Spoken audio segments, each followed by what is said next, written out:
وفادار حسینی یہ چلن زندہ رہے، ہاذا خانے سجانے کی لگن زندہ رہے۔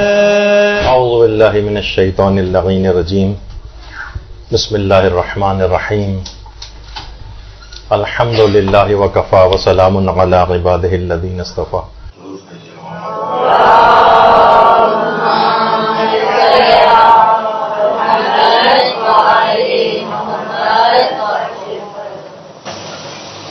رسومات عزاداری کے فقہی مسائل اور احکام کیا ہیں، یہ آج ہماری گفتگو کا موضوع رہے گا۔ اس میں کچھ رسومات عزاداری کے اوپر عام لوگوں کے دماغوں میں کچھ سوالات ابھرتے ہیں، اس کی مشروعیت کے متعلق ان کے دماغ میں وسوسے آتے ہیں، ان کو بھی کچھ آج ذکر کرنا مقصود ہے، اور مراجع کرام وہ ان رسومات کے متعلق کیا ارشاد فرماتے ہیں۔ دیکھیے، مظالم جو بھی اہل بیت پر ہوئے وہ اپنی جگہ، قرآن کی ایک آیت ہے کہ وَذَكِّرْ فَإِنَّ الذِّكْرَ تَنفَعُ الْمُؤْمِنِينَ، اے رسول ذکر کر دیجئے، کیونکہ ذکر کرنا، بار بار ذکر کرنا، یہ صاحبان ایمان کو فائدہ پہنچاتا ہے۔ اچھا، قرآن نے یہاں یہ بات نہیں کہی کہ کس چیز کا ذکر کرنا ہے، کس چیز کی بار بار یاد دہانی کرنی، اور ان یاد دہانیوں کے لیے کن کن ذرائع کو اختیار کرنا ہے۔ یقیناً یاد دہانی کی چیزیں وہی قرآن نے کہی ہوں گی جو چیز لوگوں کے لیے مفید ہوگی، اور انہی تمام وسائل کو اختیار کرنے کی متعلق قرآن کی تاکید ہوگی کہ جو یاد دہانی کے لیے مفید ہوں گے۔ اب دیکھیے، ایمانی فائدے کے لیے کربلا سے بالا تر کوئی بھی واقعہ نہیں ہے، اور مراسم عزا اس کربلا کی یاد دہانی کا ایک بہترین ذریعہ۔ ایک ایک چیز پکچرائز ہوتی ہے، لوگوں کے سامنے آتی ہے، بچوں کے سامنے آتی ہے، بچہ کوئی بھی فوراً اس کے دماغ میں سوال اٹھے گا کہ یہ تابوت کس کا ہے، یہ مشق کس کی ہے، یہ علم کس کا ہے، یہ عمالیاں کس لیے ہیں، یہ سبیل کیوں لگائی گئی ہے۔ یہ واقعہ کربلا کی ایک ایک چیز کی پکچرائزیشن کے لیے ہے۔ آپ کو پتا ہے کہ پوری دنیا آج کل ویژولز پہ چلی گئی۔ یہ بھی آپ دیکھیں، پہلے اس طرح کے درس نہیں ہوتے تھے، لیکن اب ساری چیزیں آپ اپنی آنکھوں سے دیکھتی ہیں، تو وہ زیادہ اثر پذیری رکھتے ہیں، زیادہ لوگ کنونس ہوتے ہیں۔ کیوں اتنا زیادہ ٹی وی اور میڈیا جو ہے وہ چھا گیا؟ تو اسلام نے بھی بہت ساری چیزوں کا خیال رکھا ہے۔ تو یہ تمام چیزیں جو آپ کو واقعہ کربلا کے سلسلے میں نظر آتی ہیں، خواہ اپنے دیکھیں خواہ غیر دیکھیں، ان کا دماغ فوراً کسی خاص واقعے کی طرف متوجہ ہوتا ہے۔ اچھا، اب اگر مراسم عزا کو اگر ہم دیکھیں تو مراسم عزاداری کی کوئی ایک قسم نہیں، اس کی بہت ساری اقسام ہیں۔ اس میں ایک قسم تو ہے فطری عزاداری۔ عام طور پر لوگ سمجھتے ہیں کہ فقط عزاداری یہی ہے، مثلا گریہ کرنا، آنسوؤں کا نکلنا، رونا، ماتم کرنا، سر اور سینے کو پیٹنا، نوحہ، مرثیہ، یہ سب فطری عزاداری۔ لیکن عزاداری کی کوئی ایک قسم تو نہیں۔ عزاداری کی دوسری قسم ہے جس کو ہم کہتے ہیں بشری مصنوعات۔ اس قسم کو لوگوں نے خود بنایا، مثلا علم، تابوت، تعزیہ، عماری، جھولا، گہوارہ، مہندی وغیرہ، یہ بشری مصنوعات کہلاتی ہیں۔ یہ خود عزاداری کی قسم ہے۔ عزاداری کی تیسری قسم ہے جس کو شدت تاثر کہا جاتا ہے، یعنی جب غم میں انسان بہت ایکسٹریم پہ جاتا ہے تو کچھ ایکسٹریم اعمال اس سے انجام پاتے ہیں۔ ابھی ہم اس کے حلال اور حرام ہونے کی بحث نہیں کر رہے، وہ تو اپنے مقامات پہ احکامات میں آتی ہے، لیکن عام طور پر جو رائج ہے، مثلا یہی زنجیر کا ماتم، قومی کا ماتم، یہ فطری عزاداری نہیں، یہ اس کی شدت کو ظاہر کرتے ہیں. عزاداری میں غم کی شدت کچھ خاص طریقوں سے ظاہر ہوتی ہے. عام طور پر جیسے اس کے مظاہر دیکھنے میں آتے کہ بہت شدت غم ہوا، انسان دیوار سے سر ٹکرانے لگتا، چیز اٹھا کے اپنے اوپر مار لیتا ہے، تو یہ شدت تاثر کہلاتا ہے. اسی طریقے سے مثلا انگاروں کے اوپر ماتم کرنا، حرام حلال کی بحث الگ، اس کے احکام اپنے مقام پر آئیں گے، لیکن ایک شدت تاثر بہرحال یہ بھی ایک قسم بنتی. پھر اس کے بعد کچھ اعمال خیر ہیں، یہ بھی عزاداری کی اقسام ہی کے تحت آتے ہیں. کون کون سے اعمال خیر؟ مثلا یہ سبیل لگانا، مثلا تبرک بانٹنا، مثلا یہ نظر نیاز وغیرہ جو ہوتی ہے، لوگوں کو کھانا کھلانا، حاضرین مجلس کو، یہ اعمال خیر ہیں جو اس کے ساتھ ہی اس پورے پیکیج میں انکلوڈڈ ہوتے ہیں. اور اعلان غم بھی ایک کیفیت اسی کے اندر آتی ہے کہ سب کو اس کی اطلاع کرنا، سب کو جمع کرنا، مثلا اخبار میں اشتہار دینا، لوگوں کو فون کر کر کے بلانا، یہ بھی خود تمام یہ آپ کا ثواب عزاداری کو اس وقت سے شروع ہو جاتا ہے جبکہ آپ ان تمام چیزوں کے اقدامات کر رہے ہوتے ہیں. اچھا، اب دیکھیں جتنی بھی رسومات عزاداری ان میں سے اکثر حسرتوں کی یادگاریں، حسرتوں کی. مثلا پچھلی دفعہ تو خیر اس پہ گفتگو ہو چکی، جیسے مہندی ہی، کہ مثلا ایک نوجوان کی، ایک ماں کی یا ان کے عزاداروں کی حسرت ہے کہ ایک جوان سال کو بالکل اس طرح سے اس کو عین عالم شباب کے اندر جو ہے وہ اس کو زندگی سے ہاتھ دھونا پڑا. اب اس نے کوئی خوشی نہیں دیکھی تھی. تو دیکھیے لوگ کہتے ہیں کہ مہندی ہے اس بات کی نشان، اگر شادی ان کی ثابت ہو جاتی اور واقعی ہو جاتی تو شادی کے بعد مہندی کا کوئی تصور نہیں تھا. شادی ثابت نہیں، اسی وجہ سے تو مہندی اور وہ کی جاتی ہے لوگوں کے حسرت کے اظہار کے طور پر، ورنہ اسلام کا تو الگ سے کوئی حکم نہیں ہے ظاہر اس متعلق کہ واجب ہے یہ نکالنا ضروری ہے. تو ایک کلچر میں ہمارے ایک چیز ہے، اس لحاظ سے اس کو یعنی حسرت کی یادگار سمجھی جاتی ہے. اسی طرح یہ اسی متعلق وہ جو پچھلی دفعہ میں نے آقا شبیر زندانی نے کہا تھا کہ ان کا بھی فتویٰ سلسلے میں آ چکا ہے، تو وہ بھی آپ کے خدمت میں یہاں لگا دیے گئے، لیکن اسی تفصیل میں اس وقت بتا چکا ہوں. اسی طریقے سے تابوت اٹھانا یہ خود بھی ایک حسرت کی یادگار ہے کہ کربلا میں مولا حسین کا تابوت نہیں اٹھا تھا، تو لہذا ہم ان کا تابوت اٹھا رہے ہیں کیونکہ ایک بے گور و کفن لاشا جو ہے وہاں پر پڑا رہ گیا تھا.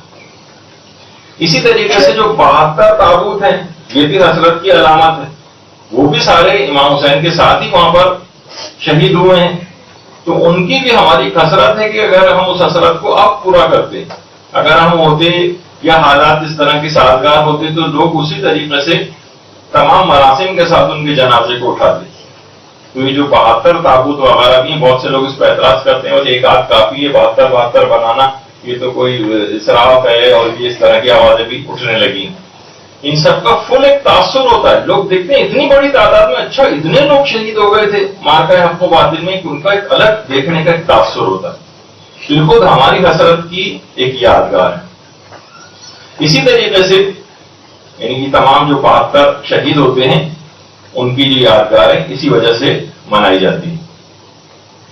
اسی طرح سے جو انگاروں کے اوپر یہ آگ کا ماتم جسے کہا جاتا ہے، حلال و حرام کے فتووں کو بھی چھوڑتے ہوئے، وہ آگے کبھی آئیں گے. یہ اس واقعے کی تصویر کشی ہے کہ جس وقت خیام حسینی کے اندر آگ لگی تھی اور بیویاں چھوٹے چھوٹے بچوں کو لے کر ایک جلتے ہوئے خیمے سے دوسرے خیمے کے اندر منتقل ہو رہے. یہ اس کی ایک لحاظ سے تصویر کشی کی جاتی ہے، جذبات کے اظہار کے طور پر ایک حسرت ہے، ایک دکھ کے احساس کی تصویر کشی ہے جو کہ اس وقت کی جاتی ہے. اسی طریقے سے مثلا سبیلیں لگانا، سبیلیں یہ اس حسرت کی تکمیل ہے کہ وہ خانوادہ اہل بیت اور بچوں کے جو سوکھے سوکھے لب اور ان کے سینوں میں آگ لگا دینے والی جو پیاس تھی، اگر ہم ہوتے تو اس کو بجھاتے. اب کیونکہ وہ تو نہیں، ہم اس حسرت کا اظہار کرتے ہیں کہ ہم دیگر پیاسوں کی پیاس بجھائیں گے. سبیلیں اسی حسرت کی یادگار ہے.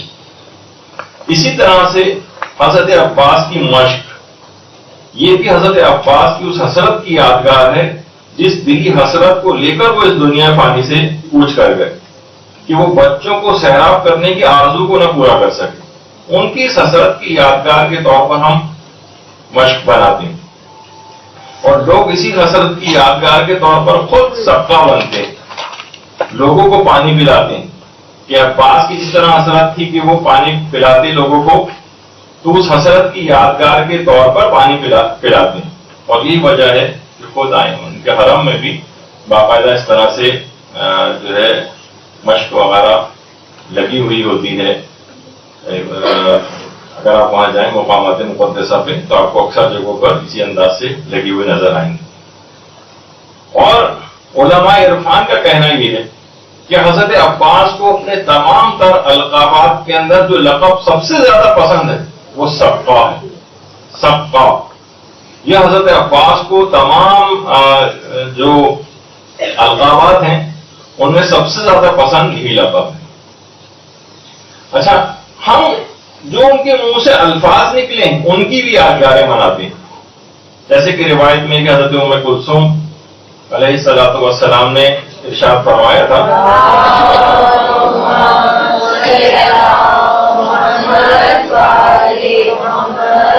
کہ بھائی پانی کی کوئی سبیل کرو. ان الفاظ کی یادگار کے طور پر سبیلیں لگائی جاتی ہیں. پانی کی سبیل کرو تو ہم ان الفاظ کی بھی یادگاریں مناتے ہیں.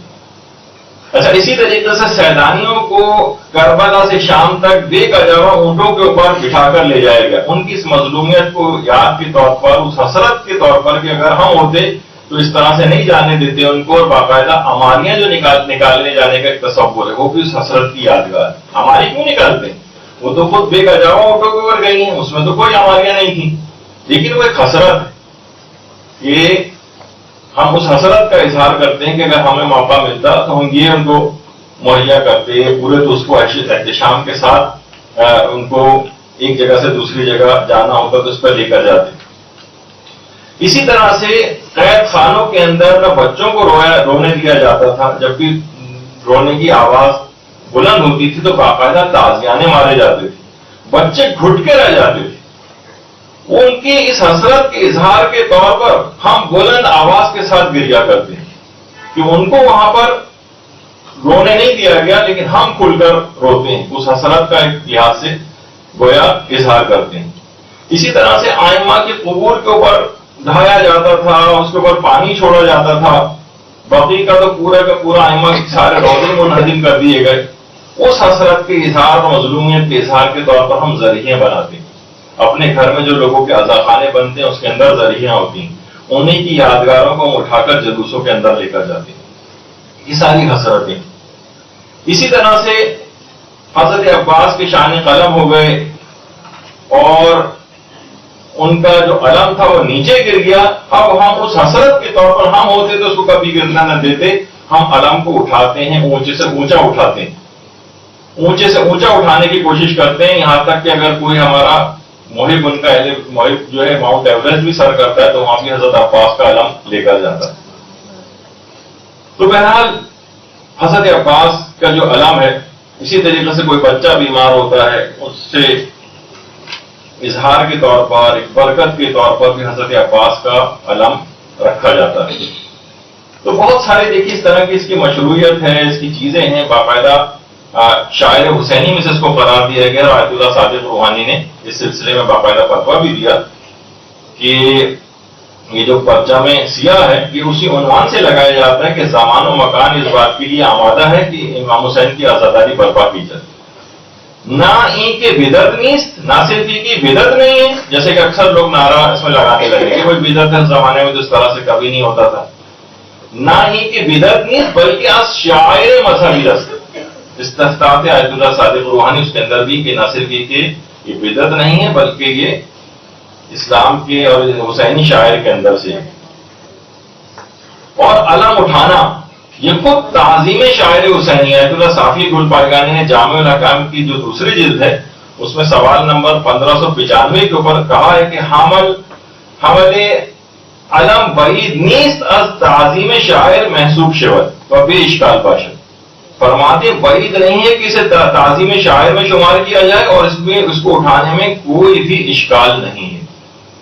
تو دیکھیے یہ تمام چیزیں ایسی ہیں کہ اسی طریقے سے جو شبیہ خوانی کی جاتی ہے، یعنی باقاعدہ بہت سی جگہوں پہ پورا لائیو ایک لحاظ سے اس کو پکچرائز کیا جاتا ہے، پورے منظر کو دہرایا جاتا ہے، یہاں تک کہ آیت اللہ شبیری زنجانی فرق کے حوالے سے جو ایک بات مشہور ہے، وہ خود فرماتے ہیں کہ امام زمانہ علیہ الصلوۃ والسلام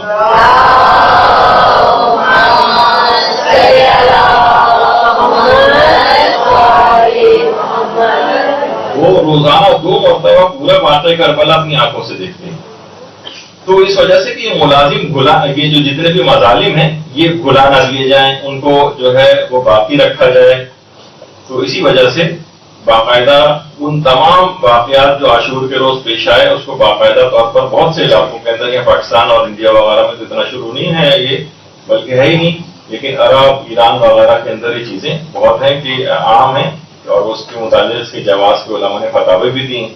اب اس پہ بھی بہت سے لوگ سوال اٹھاتے ہیں اور ان کو ہر بات ایک تو اسراف بہت یاد رہتا ہے کہ مثلا علم کا جو کپڑا ہے اس کو جو ہے فروخت کر کے کسی غریب کے کپڑے بنائے جائیں. اس پہ بھی ہے کہ خیموں وغیرہ کو جلانے میں یہ اسراف اور تبذیر کے اندر نہیں آئے گا کہ وہ یہ خیمہ خریدا آپ نے پھر اس کو جلا رہے ہیں آپ. تو علماء نے کہا نہیں، یہ ان سب چیزوں کی حکمتیں اور مصلحتیں ہیں اور یہ اس کے اندر شمار ان کے فائدے ہیں. کسی کوئی چیز اگر فائدے مند ہو تو اگر مثلا جلانے سے آپ کو کوئی چیز فائدہ مل رہا ہے اور عقلی فائدہ بھی مل رہا ہو تو اس کو کرنے انجام دینے میں کوئی حرج نہیں ہے، علماء اور مراجع کے فتاوی. تو بہرحال دیکھیے تمام مظالم کی یادگاریں اور حسرتیں سینکڑوں سال سے یہ مراسم چلے آ رہے ہیں. جیسے کہ میں نے پچھلی دفعہ بھی کہا تھا کہ بند کمرے میں کتنے افراد خاموشی کے ساتھ روتے رہیں تو کبھی وہ امپیکٹ اس کا نہیں ہوگا، بھلا دیے جائیں گے، بلکہ خود وہ 1 2 3 سال کے بعد وہ افراد جو کہ اگر اس کو کہہ رہے ہیں کہ اس کو بند کمرے کے اندر صرف رونے کی حد تک، کیونکہ امام سے صرف گریہ ثابت ہے. بس اگر امام سے صرف گریہ ثابت ہے تو آپ گریہ کر کے دیکھیں، دوسرے تیسرے سال آپ خود بھی محرم نہیں منا سکیں گے. یہ پوری رسومات کا ایک خاص پیکیج جس سے ان کو زندہ رکھا ہوا ہے. اسی اعتبار سے مجتہدین کی بھی ایک حسرت ہے کہ ایام فاطمیہ جو سیدہ زہرا سلام اللہ علیہا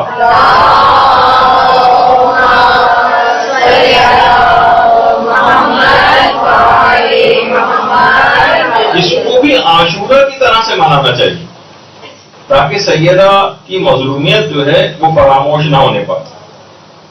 اچھا، اب 2 گروہ جو ہیں خاص طور پر ان مراسم عزاداری کے خلاف عام طور پر نظر آتے ہیں. اب تقریباً 2 اس طرح کے مکاتب فکر ہیں موجود. ایک تو وہی ہے جو کہ شروع سے آپ کا مخالف ہے، جو کہ کچھ ایسے غیر شیعہ حضرات ہیں جو آپ کے ہر فعل کے اوپر اعتراض کرتے ہیں، آپ کی ہر رسم کے اوپر اعتراض کرتے ہیں. اور دوسرا کچھ یہ آوازیں آپ کے اپنے اندر سے اٹھنے لگی. انہیں ہر جتنی بھی رسم ہے وہ ہر رسم بدعت لگنے لگی ہے، ہر رسم خرافاتی لگنے لگی ہے، ہر رسم بے فائدہ لگنے لگی ہے، ہر رسم احمقانہ لگنے لگی ہے، ہر رسم توہین مذہب لگنے لگی ہے. اور وہ شعر بھی اکثر لوگ جہاں کہیں بھی کسی رسم کا تذکرہ ہوتا ہے فوراً ایک شعر جو ہے وہ جڑ دیا جاتا ہے کہ حقیقت خرافات میں کھو گئی اور یہ امت روایات میں کھو گئی. بس انہوں نے مثلا غالب کا یہ شعر یاد کر لیا اور ہر جگہ اس شعر کو پیش کرتے رہتے ہیں. تو دیکھیں مجتہدین ہمیشہ ان مراسم کے بہت زیادہ حمایت میں رہتے ہیں اور ہمیشہ محافظ بن کر سامنے آتے ہیں. اچھا، جب اور کوئی چیز نہیں ہوتی تو پھر ایسے افراد دل ملا کر مجتہدین کو بھی برا بھلا کہنے لگتے ہیں. تو ایک لحاظ سے یہ 2 چیزوں کے اوپر حملہ اب تک ہی کہا جاتا تھا کہ 2 چیزوں سے شیعت کی بقا ہے، ایک تو ہے عزاداری اور دوسرا ہے ہمارے مرجعیت. تو وہ رسومات عزاداری کے خلاف بھی بات کرتے ہیں، وہ والا مقصد بھی پورا ہوتا ہے، اور پھر عوام میں جب بات آتی ہے اور مراجع کے فتاوے پیش کیے جاتے ہیں تو وہ مراجع کو بھی برا بھلا کہنے لگتے ہیں. تو ایک چیز سے بعض اوقات اس طرح سے 2 شکار کیے جانے لگتے ہیں. اور پھر اس کو باقاعدہ بدعت بھی جو ہے کہ رسومات عزاداری بدعت ہیں یہ قرار دیا جانے لگا. اچھا، بدعت کی بھی اگر آپ تعریف دیکھیں، کہا جاتا ہے کہ ہر وہ چیز جو امام معصوم یا معصومین کے زمانے میں نہ ہو وہ بدعت ہے. جو بھی معصومین کے زمانے میں نہ ہو یا رسول اللہ کے دور میں نہ ہو وہ بدعت ہے. اچھا، پہلی بات تو یہ بات یاد رکھنی چاہیے کہ اسلام زمانی کسی تقسیم کا قائل نہیں. یعنی ایسا کوئی رسول نہیں کہ جو چیز زمانے رسول خدا میں نہیں تھی وہ سب کی سب بدعت ہے. اس کا مطلب یہ ہوا اگر ہم اس اصول کو مان لیں تو جتنی بھی ہمارے پاس ایجادات ہیں وہ بھی ساری بدعت ہو جائیں گی. خود وہ معترض بدعت ہو جائے گا مجسم کیونکہ وہ رسول کے زمانے میں نہیں تھا. ہم سب بھی افراد بدعت ہو جائیں گے, ہم بھی رسول اللہ کے زمانے میں نہیں تھے. اور جیسے کہ علامہ ذیشان الجوادی فرماتے تھے کہ جوا اور شراب کیونکہ زمانے رسول خدا میں تھے لہٰذا وہ حلال قرار پائیں گے. اگر آپ صرف یہ کہیں کہ صرف جو رسول کے زمانے میں تھی وہ صرف جائز ہے, جو رسول کے زمانے میں نہیں ہے وہ ناجائز ہے, تو پھر ان کو جائز ماننا پڑے گا. تو بہرحال اس کا اصول یہ ہے کہ ہر وہ چیز جو محکم بنیادوں پر اسلامی تعلیمات کے خلاف, یقینی طور پر اسلامی تعلیمات کے خلاف اور لوگ اس کو جزو دین بنا لیں وہ بدعت ہے. یہی وجہ ہے کہ جو دوسرا مکتب فکر جو آپ تو عام طور پہ آپ پر بدعت کے الزامات لگاتا ہے مختلف مراسم کے سلسلے میں بھی غیر شیعہ افراد کا, وہ ان کے پاس خود یہ والی تقسیم ایک ہوتی ہے بدعت حسنہ اور ایک ہوتی ہے بدعت سیئہ. بدعت سیئہ یعنی ایک اچھی بدعت اور ایک ہوتی ہے بری بدعت.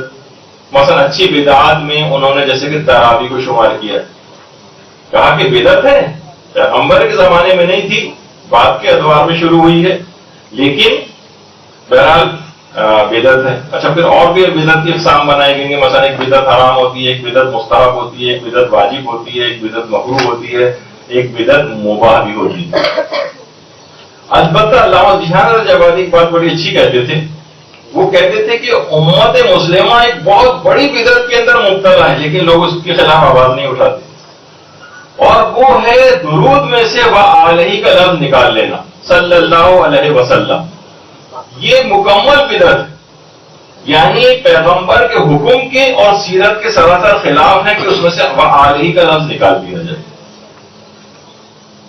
اچھا اب یہ دوسری آوازیں اٹھتی ہے غیروں کی طرف سے بھی اور اپنے لحاظ سے بھی اٹھنے لگی ہے. میں بہت چیزیں آپ کے سامنے ایسی چیز پیش کر رہا ہوں, بہت سی چیزیں اگر آپ پوری دنیا سے آنکھیں بند کر کے بیٹھ جائیں تو آپ کو کچھ ہر چیز اچھی لگے گی, کچھ بھی نہیں ہو رہا. لیکن اگر آنکھیں کھلی رکھتے ہیں تو فتنوں کا ہمیشہ علماء یہ بیان فرماتے ہیں, فتنے جو ہیں ان کو ہمیشہ بہت پہلے ہی سے بالکل ان کے بچپنے کے زمانے میں ان کو قتل کر دینا چاہیے.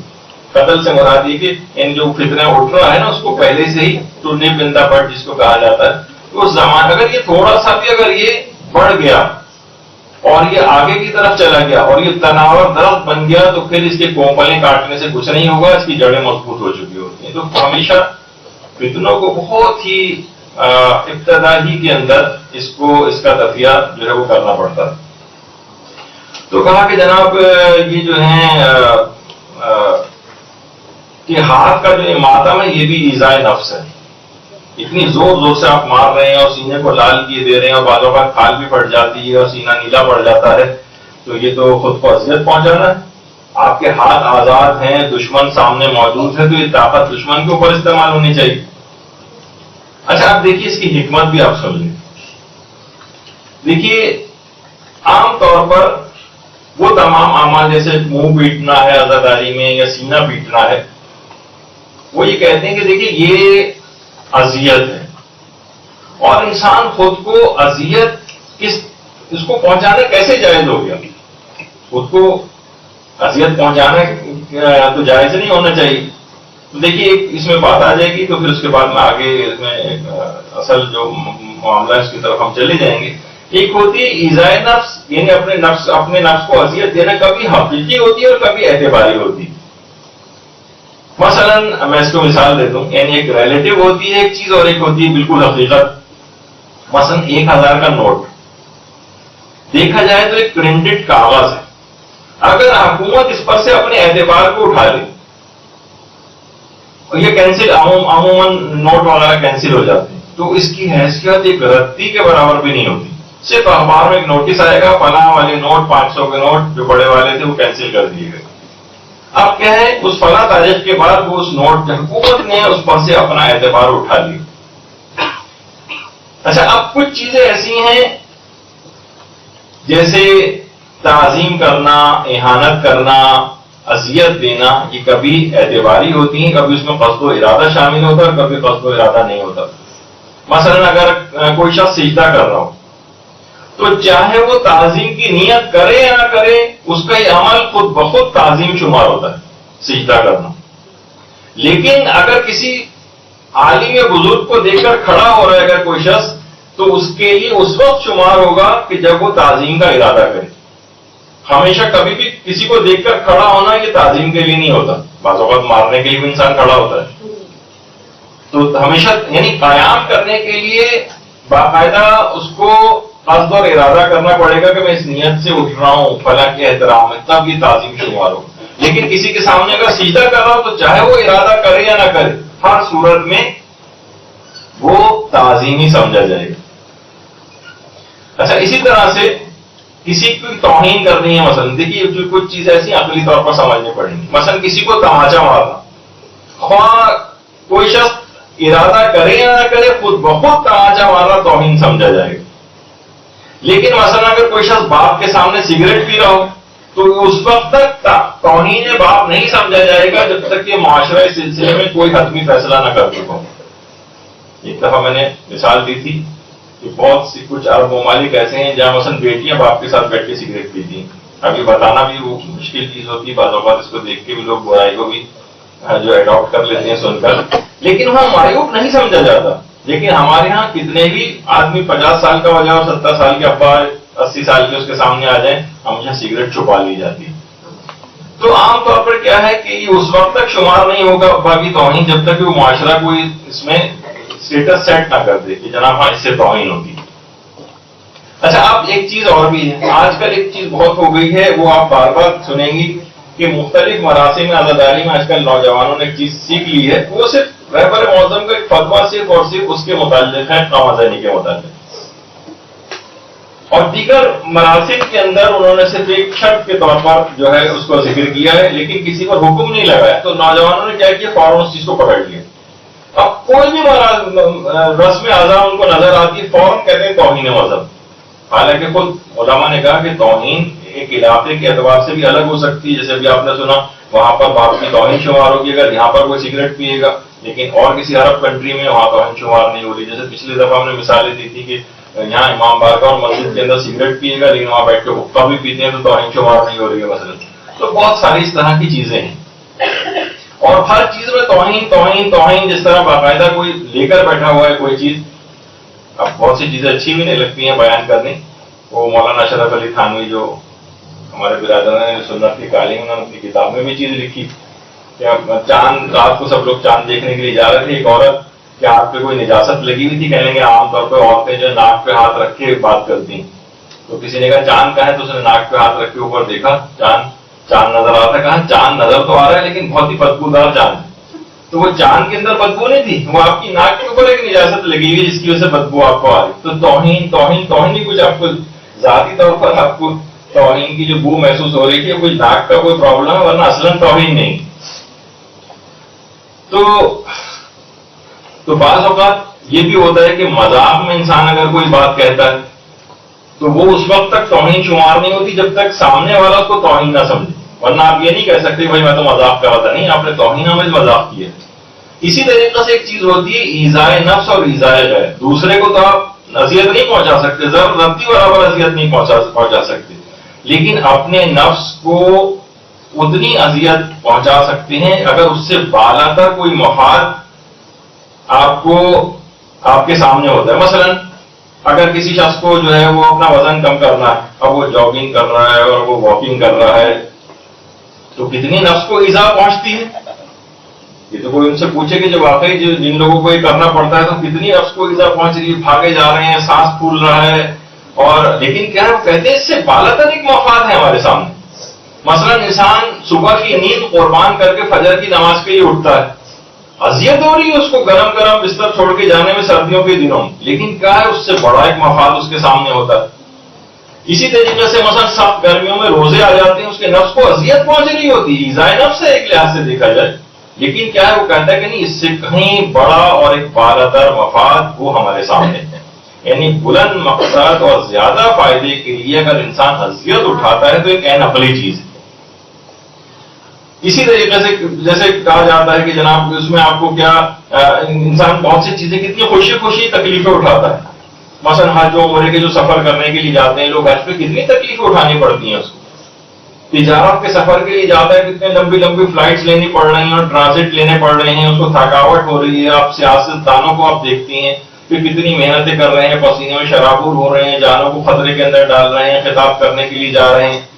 لیکن کیا ہے کہ ان کے سامنے کوئی ان کا بالادر مفاد سامنے ہوتا ہے. اسی طریقے سے مثلا جنگ کرنے والے ہیں، حرم کا دفاع کرنے والے ہیں، اس میں ان کو کتنی اذیتیں برداشت کرنا پڑتی ہیں. لیکن کیا ہے کہ ان تمام باتوں سے معاشرے میں عدل قائم ہوگا، حرم کا دفاع ہوگا. کاروباری آدمی سوچتا ہے کہ معاش میں میری ترقی ہوگی. نیند سے اٹھ کے نماز فجر پڑھنے والے، رمضان کی گرمیوں میں روزے رکھنے والے کے سامنے آخرت کا بہت بڑا مفاد ہوتا ہے. تو اس لیے بعض اوقات دنیاوی ہلاکت کو بھی انسان برداشت کر لیتا ہے. ایک ہوتی ہے ہلاکت دنیاوی اور ایک ہوتی ہے ہلاکت اخروی. دیکھیے ائمہ کا موت کی طرف سے بڑھنا جبکہ وہ علم غیب رکھتے تھے کیا معنی رکھتا ہے؟ مثلا امام حسن علیہ السلام کا زہر آلود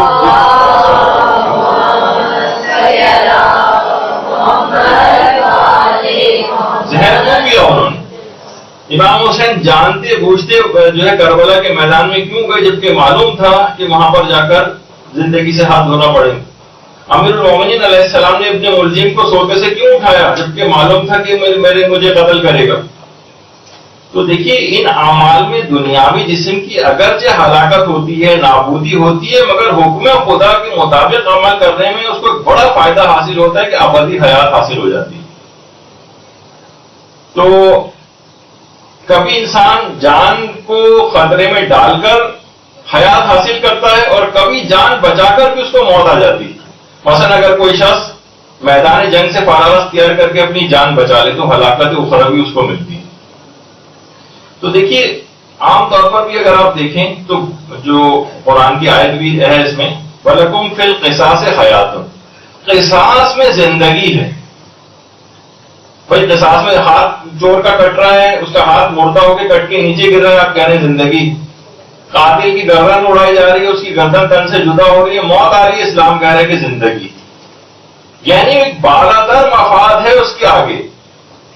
کتنے بچوں کو آپ دیکھتی ہیں، بچے جو چھوٹے چھوٹے بچے ہیں وہ کس طرح سے ماتم کرتے ہیں، اور ماتم کر وہ بچہ کہ جو کہ ذرا سے اس کو خراش لگ جائے تو 3 دن تک اسکول نہیں جائے گا. عام حالات میں وہ فخر سے اپنے لال سینے کو سب کو دکھاتا ہے کہ دیکھیں میں نے ماتم کیا. یہ اس کو اس وقت کیوں آخر تکلیف نہیں ہو رہی اس بچے کو؟ صرف اس وجہ سے کہ اب یہ ایذائے نفس نہیں گئی، اس کے دل کے اطمینان کا ایک ذریعہ بن گئی. اور اس کے مظاہر دیکھنے میں لوگ کتنا آپ سے آ کر سوال کرتے ہیں کہ جناب یہ رونا بدعت ہے فلاں. آپ جا کر ان کو بہت ساری چیزیں اگر آپ دیکھیں تو البدایہ والنہایہ وغیرہ کے اندر رسول اللہ کی وفات کا جو بیان لکھا ہوا ہے کہ حضرت عائشہ فرماتی ہیں پیغمبر کی زوجہ کہ رسول اکرم نے میری گود میں وفات پائی، پھر میں نے آپ کے سر کو تکیے پر رکھا اور میں عورتوں کے ساتھ کھڑی ہو کر منہ پر تماچے مارنے لگی.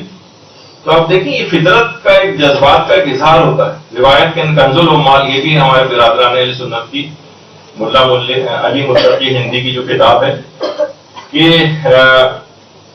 جب خالد ابن ولید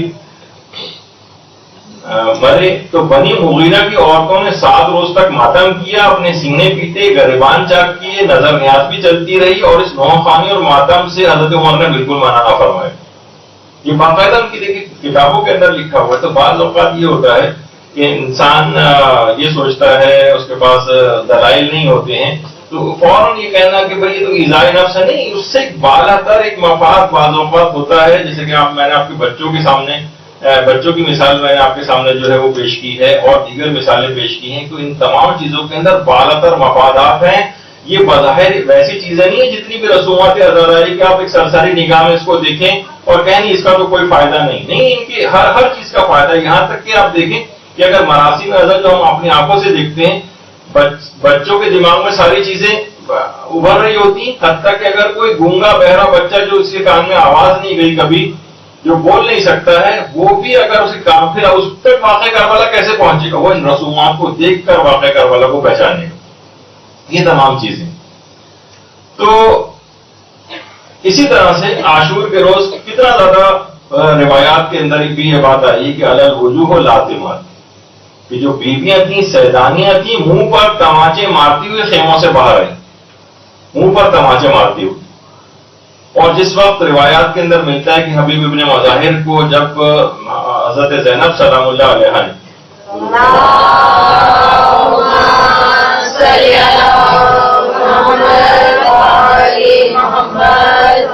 پیغام پہنچایا تو حبیب نے اپنے منہ پر تماچے مارے اور سر پر خاک اٹھا اٹھا کے ڈالنے شروع کی. اب کسی کے سامنے موجودہ جتنے بھی معترضین افراد ہیں ان کے سامنے اگر حبیب کا یہ عمل رکھا جائے گی, حبیب کے سامنے ہوتے تو کہتے ہیں حبیب یہ کیا توہین مذہب آپ کر رہے ہیں, آپ رجل فقیہ ہیں, امام نے آپ کو کہا ہے فقیہ کا تو یہ کام نہیں کہ زمین سے مٹی اٹھا کے اپنے سر کے اوپر ڈالے.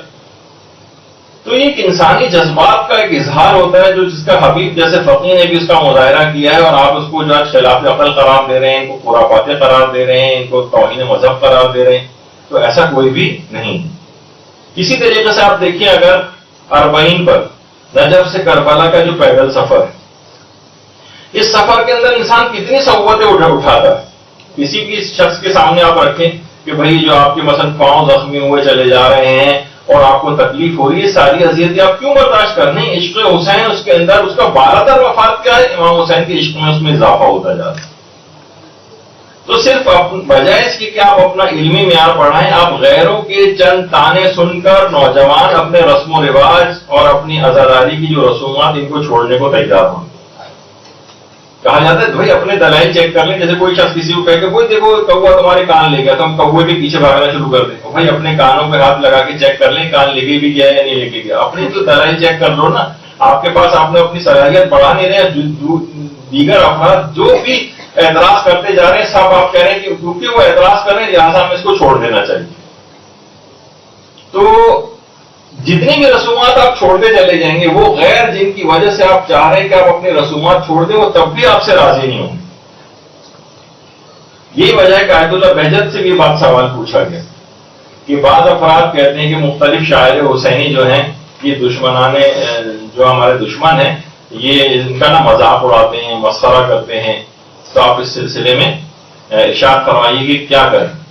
تو انہوں نے جواب دیا این حرفا اعتبار نہ دارت, ان باتوں کا ان لوگوں کہنے کا کوئی اعتبار نہیں ہے, ورنہ تو کافر بھی ہماری نماز کا مذاق اڑاتے ہیں اور ایام حج کے جو ہمارے اعمال ہیں ان کا بھی مذاق اڑایا جاتا ہے. یہ کیا گول گول چکر کاٹ رہے ہیں اس کے پیچھے, یہ کیا ایک دیوار کے اوپر جا کر کنکر مار رہے ہیں, اس کا بھی مذاق اڑایا جاتا ہے. یہ کیا بات ہوئی کہ جو غلطی خود کریں حج میں اور کفارے کے طور پر جانور کو ذبح کریں. بھائی اپنے جسم کا کوئی حصہ کاٹ لیں, غلطی آپ نے کی تو جانور کے اوپر کیوں, تو آپ کا استہزاء کیا جاتا ہے, آپ کا جو ہے وہ مذاق اڑایا جاتا ہے. آپ کچھ بھی چھوڑتے چلے جائیں, حتیٰ کہ ان کو جو دیگر افراد ہیں ان کو آپ کے کالے لباس کے اوپر بھی اعتراض, وہ اس کو فرعونوں فرعونوں کا لباس قرار دیتے ہیں. آپ جا کر پڑھ لیجیے ان کے متعلق سارے, کہتے ہیں یہ تو فرعونوں کا لباس ہے. مثلا آپ کے ہر عقیدے پر ان کو اعتراض ہے, آپ کے ہر عمل پر ان کو اعتراض ہے, آپ کس کس چیز کو چھوڑیں گے. تو یہ مراسم اعزا, اس سے ذکر امام حسین تازہ رہتا ہے. اور اب کچھ لوگ ہیں جو روزانہ کی بنیاد پر مخلص مومنین کے لیے ان پر ہر وقت تان و طنز کے تیر چھوڑتے رہتے ہیں, ان کو جاہل, خرافاتی, رسم و رواج پرست, اور ہر وقت ان کی ایمان و عمل پر گویا بس فاتحہ خوانی روزانہ جو ہے وہ ہوتی رہتی ہے. جبکہ آیت اللہ وحید خراسانی یہ بات ارشاد فرماتے ہیں کہ جو شخص بھی کسی ایک چھوٹے سے چھوٹے جملے کے ذریعے بھی شاعر حسینی کی اہمیت کو کم کرے وہ خاتم الانبیاء حضرت محمد مصطفیٰ کی کمر کو توڑتا ہے. معمولی سا ایک جملہ بھی نکالنا جو جس سے شاعر حسینی کمزور پڑ جائے, کوئی اعتراض کرنا, اپنی زبان طعن و اعتراض کو دراز کرنا, یہ گویا پیغمبر کی کمر کو توڑنے کے برابر ہے. یہ باقاعدہ آیت اللہ وحید خراسانی نے کہا ہے. تو اگر کسی کو کوئی واقعی کوئی کسی غلطی کو نشاندہی کرتا ہے, اس کی افادیت کو بڑھانا چاہتا ہے, تو اس کے بہت سارے ہیں, اس کو اچھے طریقے سے مثلا اس چیز کی تبلیغ کرے. لیکن یہ طعن و تشنیع کرنا, ہر وقت قوم کو برا بھلا کہتے رہنا, یہ اچھا طریقہ نہیں. دیکھیے مراسم کے ذریعے یہ لوگ جو ہیں آ کر جمع ہوتے ہیں, انہیں مراسم کے ذریعے جمع ہیں. اب اس کے بعد یہاں پر آنے جب لوگ جمع ہو گئے, اب اس کے بعد ان کو کوئی بھی تبلیغ ان کی ہدایت کے لیے, ان کے کردار و عمل کو بہتر بنانے کے لیے, ان کو اچھا مومن بنانے کے لیے, اب اس کے بعد آگے کی بات ان کو بتائی جائے لیکن آپ کہیں گے نہیں ان مراسمی کو ہم ختم کرتے جس کے نتیجے میں یہ لوگ یہاں پر آ کر جمع ہوتے ہیں. یقین کیجیے مراسم لوگوں کو جماوری جو بغیر نے کہا تھا نا کروڑوں روپے خرچ کر کے لوگ میدان بھرتے ہیں خالی, اور یہاں پر بغیر اس کے لوگ کس طرح سے کھینچے چلے آتے ہیں مقناطیس کی طرح سے ان جگہوں کے اوپر کہ جہاں پر عزاداری ہو رہی ہوتی ہے.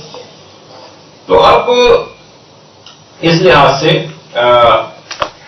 دیکھیے جو یہ خود مجالس عزا, آپ کا کیا خیال ہے اس کے متعلق؟ کبھی اگر آپ فتاوے دیکھیں علماء کے, آیت اللہ ناصر مکارم شیرازی سے پوچھا گیا کہ مجالس عزا میں حاضر ہونا اس کا کیا حکم ہے, تو انہوں نے جواب دیا مستحب ہے یا واجب ہے؟ جواب دیا کہ حضور ترین مجالس مستحب ہے. ویسے تو مستحب ہے ان کے اندر حاضر ہونا, ولی اگر مردم با مقدار لازم حاضر نہ شود حضور در این مجالس واجب کفایی است.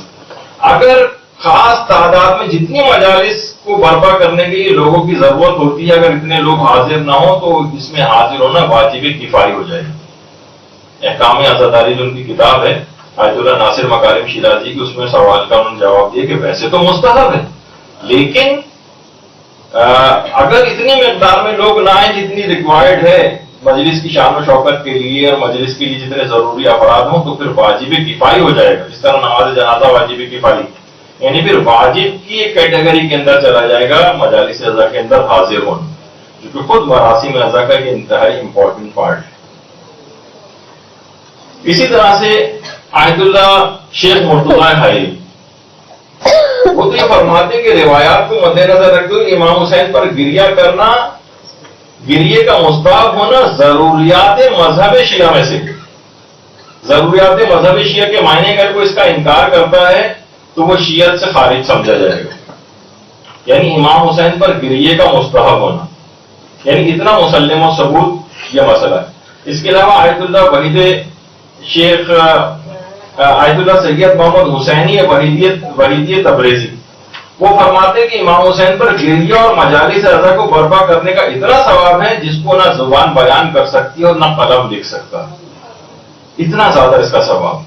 اس کو کوئی بھی نقصان اس طرح سے پہنچانا اعتراضات کر, یہاں تک کہ آیت اللہ مرشی نجفی فرماتے تھے اپنے وصیت نامہ میں لکھا تھا کہ مجھے قبر میں لٹانے کے بعد دفن سے پہلے امام حسین کی رخصت کے مسائل مجھ وہاں پڑھنا, اور جس رومال سے میں امام حسین اور اہل بیت کے مصائب پر جاری ہونے والے آنسوؤں کو پوچھتا تھا دفن کے وقت اسے میرے سینے پر رکھ دیا جائے. اتنی اہمیت ہے ان تمام مراسم کی, اس کے نتیجے میں بہنے والے آنسوؤں کی.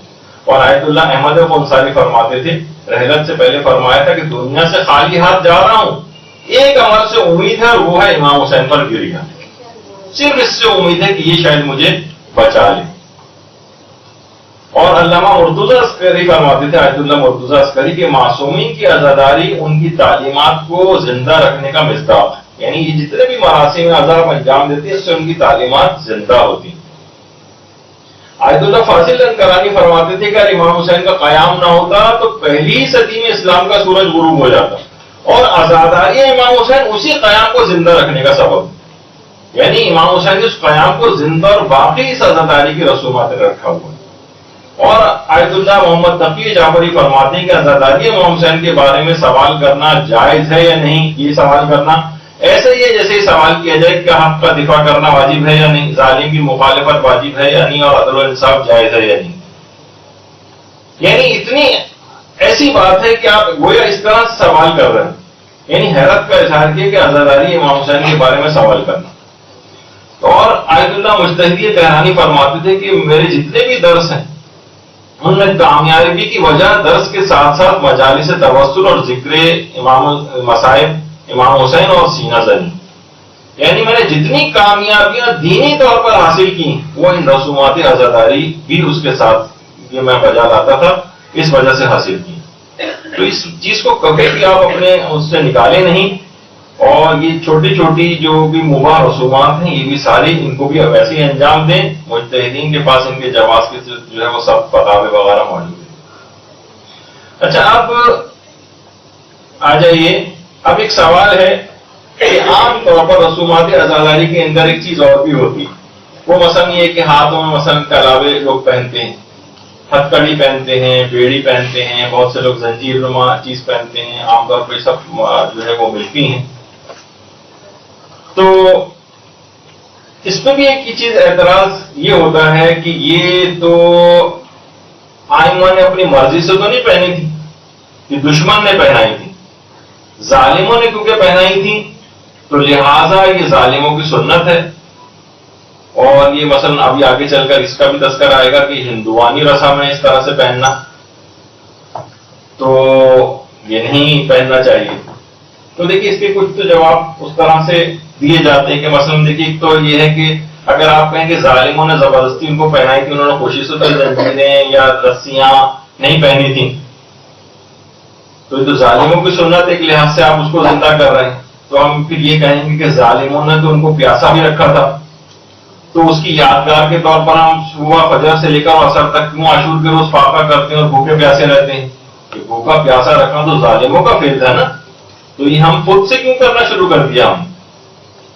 اور رلایا تو ظالموں نے تھا، اہل بیت کو جو رلایا تھا وہ ظالموں نے رلایا تھا، تو ہم خود رو رو کر کیوں اپنے آپ کو ہلکان کرتے ہیں؟ یہاں تک کہ ہمیں علماء بھی روتے اور سسکتے جو ہے وہ نظر آتے ہیں. اس دن کے بجائے ہم کیوں نہ خوشی کا غم کا اظہار کرتے ہیں تاکہ دشمن جو ہے ہمارا ہمیں خوش دیکھ کے اور جلے مثلا. لیکن نہیں، ایسا نہیں ہوتا. یعنی اگر دشمن نے رلایا تھا، دشمن نے پیاسا رکھا تھا، دشمن نے، وہی جواب جو اس کا ہے وہ جواب اس کے لیے بھی ہوگا. اچھا اب دیکھیے لوگوں کی جو نیت ہوتی، ان چیزوں کو پہننے سے مومنین کو آئمہ کی مصیبت کی یاد دہانی ہوتی. میں نے خود بہت سے لوگوں سے جو یہ پہنتے ہیں ان سے پوچھا کہ یہ آپ کیوں پہنتے ہیں، یعنی نیت آپ کی خود بھی تحقیق کیا کریں نا، لوگوں سے جا کر پوچھا کریں کہ ان کی نیت کیا ہوتی. تو سب نے کہا کہ ہمیں قید و بند جو ہے حرم اہل بیت کی قید و بند یاد آتی ہے، ان کے پابند سلاسل بستیوں میں کس طرح سے چکرا گیا تھا ان کی مصیبت یاد آتی ہے، اہل بیت کا غم جو ہے وہ ہر وقت ہمارے سامنے تازہ رہتا ہے.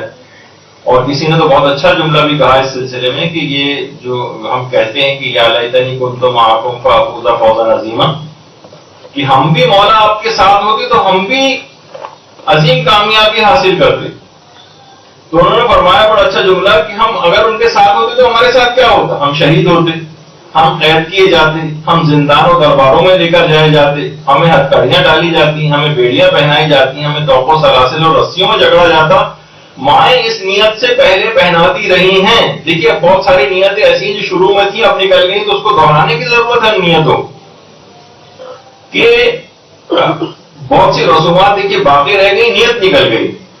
اس نیت سے پہناتی تھی کہ اگر دین کے لیے تمہیں پابا زنجیر بھی ہونا پڑے، تمہیں دین کے لیے رسیوں کے اندر جھگڑا بھی جانا پڑے، تو تم اس کو برداشت کرنا اور امام حسین اور ان کے خانوادے کی یاد اس طریقے سے مناؤ تاکہ تمہارے دماغ میں ہر وقت ان کی یاد تازہ رہے.